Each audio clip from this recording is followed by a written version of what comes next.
All right, so COROS has finally done it. So they have gone AMOLED with this. So this is the new Pace Pro, and this isn't just about them slapping an AMOLED display into their Pace 3 and calling it done. There's also some other details of how they actually implemented this display, which doesn't make it just more bright and colorful, but also makes it pretty fast to use and also gets pretty decent battery life. And in fact, I think they could have actually gotten away with calling this an Apex 3, since this new Pace Pro also includes offline maps, something that the Pace 3 doesn't have, and then combining that with the AMOLED display makes this a pretty capable watch. So I've been testing out the new Pace Pro for the last couple weeks, and in this video, I'm going to go through everything that you need to know about it, including how well that new display works, both indoors as well as outdoors, how responsive it is in regards to the interface and how well it works with maps, the battery life that you can expect out of it, as well as GPS and heart rate accuracy, of course.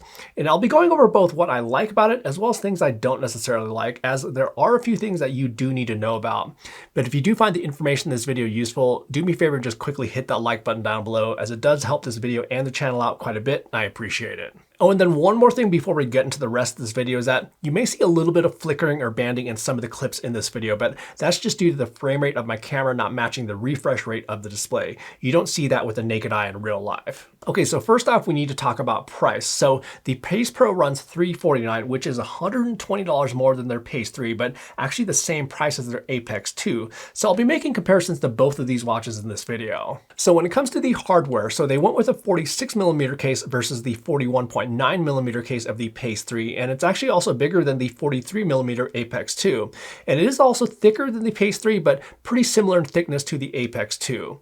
So this is certainly a larger watch and kind of goes away from the super svelte size of the Pace 3, but I do find that it fits my 185mm circumference wrist pretty darn well, but I certainly can't understand that some of you out there may prefer the small size of the Pace 3 and may be a little bit bummed out with this larger case. But on the other hand, maybe some of you out there wanted a bigger version of the Pace. But overall, it's still a nice lightweight watch where they're using a resin case just like the Pace 3, and they're also using a mineral glass lens. But this is where for the same money, you could actually go for the Apex 2 that has a sapphire lens and titanium bezel. But I don't want to really ruin it for the rest of this video, but I would choose this over an Apex 2 any day of the week. But now let's talk about this display. So this has a 1.3-inch AMOLED display with 416 by 416 pixels versus the 1.2-inch memory pixel display with 240 by 240 pixels of both the Pace 3 as well as the Apex 2. So this is really the huge departure with the Pace Pro, is that they went with an AMOLED display versus a memory pixel or transflected display. And each does have its advantages as well as disadvantages.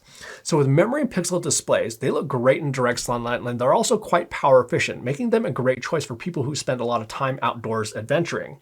The disadvantage with those displays, though, is that they don't look amazing indoors. They have less resolution than an AMOLED display, and the colors really all aren't that vibrant either.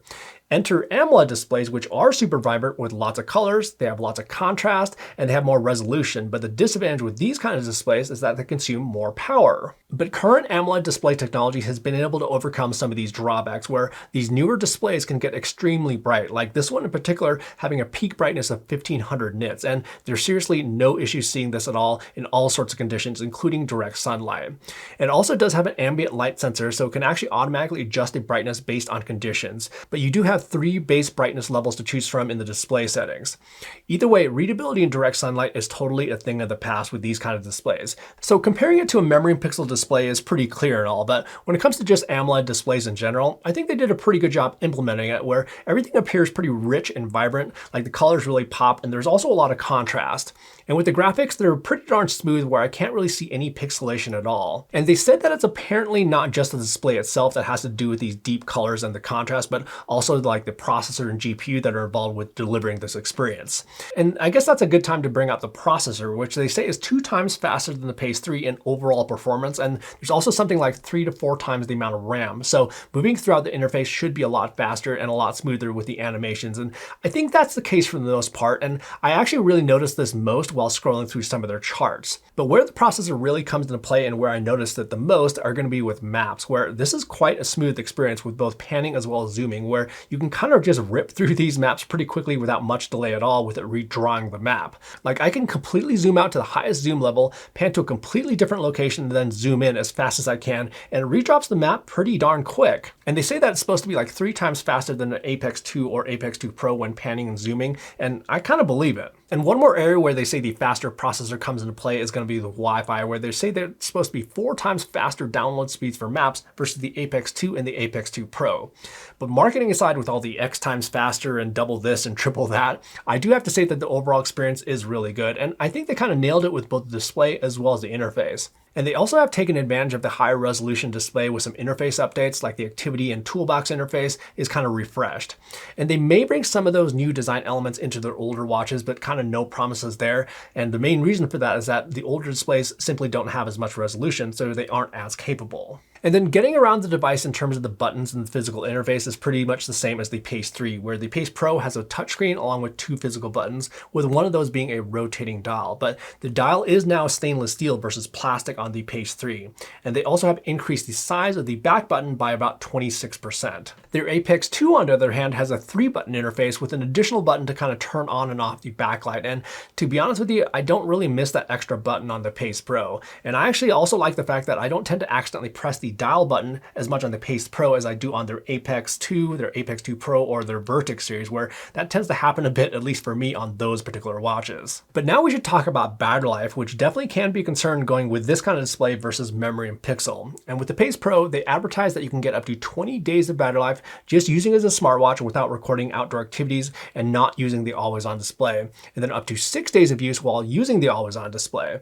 But how do those claims really hold up in the real world? So right here is when I'm about 5 days in with the Pace Pro without using the always-on display, and in that 5 days I recorded about 4 hours of outdoor workouts using navigation as well as a few hours of indoor workouts, and I had a little bit over 50% remaining. So let's say with about an average of an hour-long outdoor activity per day, I'd be trending around that 10 to 11 day mark. And again, their 20 days of use estimate doesn't actually include recording any outdoor workouts, and another thing I'd add is that I was doing a lot of software updates as well as interacting with the watch a lot during that period, so it was pretty heavy use.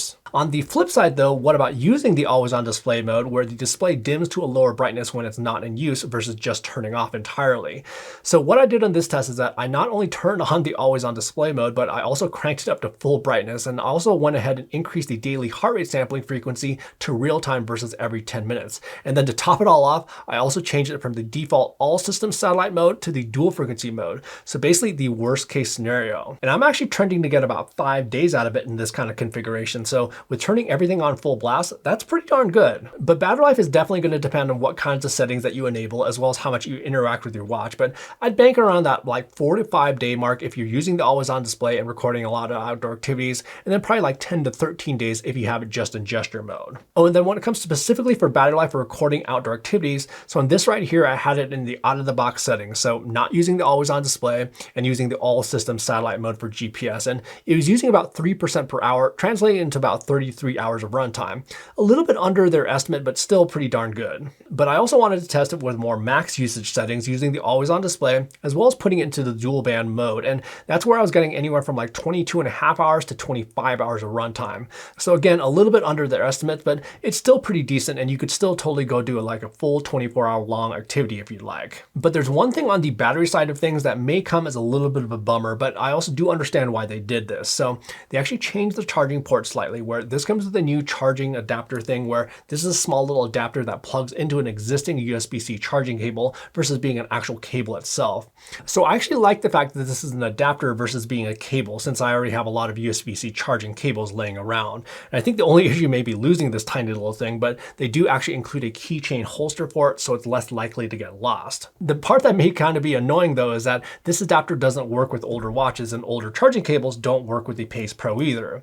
And the reason for this change is that they've heard feedback about the old charging port and the cables not being actually super secure, so you could actually potentially knock it out of place and it wouldn't charge. And I definitely do have to agree with that. So with this new port and adapter, the port is actually deeper, and there's actually an audible click when it goes into place, and there's less chance of it like coming undone. So while I definitely appreciate the reason for changing the port, it's also a little bit of a bummer, but I actually can't imagine a different way of solving this issue without changing the depth of the port. However, they are also looking at the possibility of making some sort of of adapter to make older charging cables work in case you have a bunch of those laying around. And then when it comes to the bands, so the Pace 3 comes standard with a silicone band, and then you can purchase a nylon band as an accessory. It's a little bit of a bummer again that they aren't offering a nylon band option though, where it will only come with a silicone band. However, the band is really good though, where it has an integrated wraparound design that makes it conform around the wrist really well. However, there may be a slight disadvantage with this band design, which we'll talk about here in just one bit. The nylon band, however, is great, just like all their other nylon bands that they make. And COROS has made some of the best bands I found, and this is yet again another great band. But again, it is just kind of a bummer that you can't choose the nylon band as an option when you're ordering your Pace Pro. And then when it comes to health tracking, so the Pace Pro comes with their latest generation heart rate sensor. It has an SpO2 sensor for tracking blood oxygen saturation levels, but do note that it isn't tracking blood oxygen saturation levels at night when you sleep. So this is more of an on-demand feature that's more intended for high altitudes and actually automatically kicks into place at a certain altitude.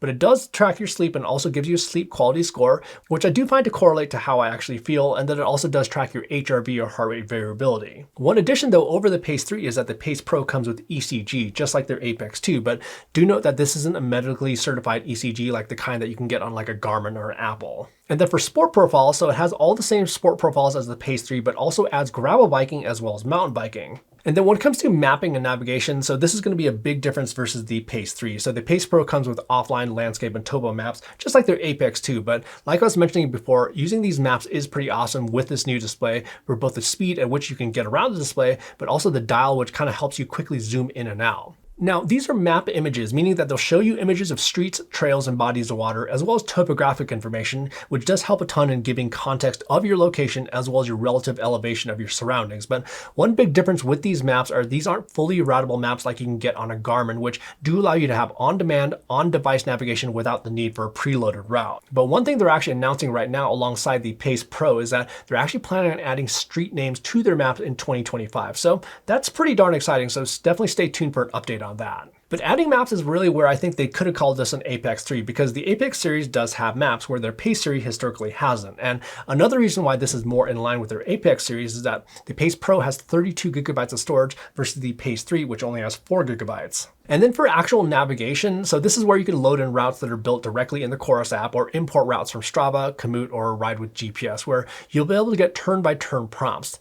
Now, the turn-by-turn prompts work pretty well for the most part, but there can be some turn alerts that don't appear for some reason or another with third-party route import. And this has something to do with how COROS actually processes those routes on their servers. And it is something that they've certainly been improving on over the last few months, and it is also a lot better, but not quite perfect yet either. And then on the performance-related feedback side of things, so this is all going to be pretty similar here, where it tracks both your running performance as well as cycling performance, and there's going to be training load as well as tracking your recovery. And it's a pretty good selection of feedback that it provides, but one complaint that I've had for the longest time, which I have told COROS about, is that they display your training load for the current calendar week, not the last 7 days, which I think is what most of us would like to see. And they apparently are still looking at changing that some point in the near future. So on the GPS accuracy side of things, so this has a dual band satellite chipset, just like most of COROS's other watches, but this is actually an updated chipset, and they also claim that it has a new configuration, including the antenna design, which should lead to better accuracy. Now, each and every watch, regardless of the manufacturer, does have its unique configuration, since every watch is a little bit different in terms of how it's designed. So it's not necessarily anything special from that point, but it does also mean that each watch may perform differently. But the Pace Pro was a solid performer here, where the total distances always lined up great with all the other devices I was using. And then when it comes to the actual GPS tracks, it threw down some pretty solid tracks. Like on this right here, I really couldn't find one fault at all. And on this run here, good stuff as well. And it stayed right on the sidewalk basically the entire time. And I think the only thing I saw on that run that was kind of off was right here on this street, where it was a little bit off, but again, just barely. And then on this ride here, I kind of wanted to point out that through this tunnel, it was spot on, and it was able to reacquire a satellite signal much faster than the other devices. It did cut in just a tiny bit on these two curves right here, but other than that, it's pretty darn tight. Now, when it comes to elevation gain, it did pretty well in a couple rides as well as that run, but on all my other rides, it was over-reporting, sometimes by a little bit, but then on this ride, quite a bit. And when I kind of noticed this, what I was wondering was where the location of the barometric altimeter was, because I haven't seen this on COROS devices before. And it's actually at the top of the case but underneath the form-fitting silicone band. So these kinds of sensors need to be open, so I'm kind of guessing that may have something to do with those numbers. And when I took a close look at the elevation plot over time, it's not that the Pace Pro had a bad base elevation reading. That's the same, but it's more that it's kind of shifting over time. And like on this ride, you can kind of see that it's a little bit shaky. So that's where you may want to opt for that additional nylon band, which doesn't cover the port, and even a more reason for COROS to offer the nylon band as an option instead of the silicone when you're purchasing it. Now, when it comes to heart rate accuracy, so the Pace Pro comes with their latest generation heart rate sensor, which I found to be pretty decent. So let's go ahead and start with some indoor cycling, which is what I use to get a baseline on accuracy, as most watches do get this right since there's not really many variables to deal with. We're indoors in a controlled environment. There's not really much movement going on. There's no bumps on the road or anything like that. Watches really should get this right. And the Pace Pro did a really good job here for sure. So on the steady state ride, basically right in line with the chest strap. And then on this ride here with some intervals, well, not quite as perfect, but there's really only a few spots where it's a little bit off. Like at the beginning, it took about a minute or two to get a lock on the heart rate, but that's something kind of typical with most watches. And then on this last interval, it did read a few beats per minute high and then a little bit of a waviness right here, but overall pretty good. And then when it comes to running, well, the Pace Pro pretty much nailed it on this steady state run right here, where it maybe wandered a little bit right here and then a little bit right here, but that's actually pretty impressive how close it was to the chest and arm heart rate monitors. But throwing some harder stuff at it, now let's talk about some road biking and gravel biking. And this kind of activity starts to throw some variables in the mix for these watches to deal with, like gripping on the handlebars as well as bumps and vibrations in the road, which can make the watch bounce around, all of which can lead to inaccuracies. But the Pace Pro did a pretty decent job where you can see a few spots here or there where it read high. Interestingly, during some of the moments where I stopped and my heart rate lowered, but other than that, it was pretty good for the most part. And then same thing goes for this right here, where there's some spots where it doesn't exactly line up, but the overall correlation is pretty good. But I'm not here to show you just everything that's perfect, because on this right here, things kind of got a little bit crazy, and it is kind of interesting because both watches that I was wearing went a little bit nuts on the last third of the ride. So I'm not really exactly sure what was going on with this ride, but hey, all wrist-based heart rate sensors can have a bad day, and maybe this was just that day. The other two rides were pretty darn good. And then when it comes to weight training, so this is basically a huge bonus when a heart rate sensor can get this right, as this is kind of the hardest activity for these kinds of sensors due to the gripping on the dumbbells as well as the bearing arm movement. Not many watches can actually get this right, so let's see how the Pace Pro did. So on this first test, it definitely had some fumbles on these bicep curls in the middle of the session, but other than those, the rest actually isn't all that bad. A little bit high here with some bench presses, and then a little bit off on this first set of kettlebell swings, but it did track the rest of the kettlebell swings pretty darn well. And of course, I definitely needed to test this again. So on this session here, I actually switched wrist, and that's much better and pretty darn good for weight training. Again, a few readings that were a little bit off, like on these bicep curls here, but overall, this is pretty usable data for weight training. Oh, and then one more thing I noticed that these intervals at the end were actually sprints. So I have to give a lot of credit to COROS here with the Pace Pro for not just slapping in an AMOLED display and then calling it a day. I feel that they actually did put a lot of thought around the actual experience, where the Pace Pro isn't just bright and colorful, but it's also fast and responsive. And I think this is probably the best watch that COROS has ever made, and quite frankly, I've really enjoyed using it, and I would probably choose this watch over any of their like sapphire or titanium options at this point, just because of the experience that it delivers. The question, of course, is what does this mean for the future of COROS devices? But I think the Pace Pro is going to be a good starting point for them to kind of get the gauge of the desire of an AMOLED display from all you fans out there, but also the fact that offering AMOLED will likely bring in more people to the COROS ecosystem. But those are just my thoughts on the Pace Pro, but definitely let us all know what you think as well down in the comments section down below. Is this where you wanted to see COROS go? Are you going to try this out if you already have a Pace 3 or Apex 2? And while you're sharing your thoughts, if you did find the information in this video to be useful, do me a favor and just hit that like button down below, and also subscribe to the channel for lots more comparisons of the Pace Pro that are coming up as well. In the meantime, thanks for watching, and we will see you in the next video.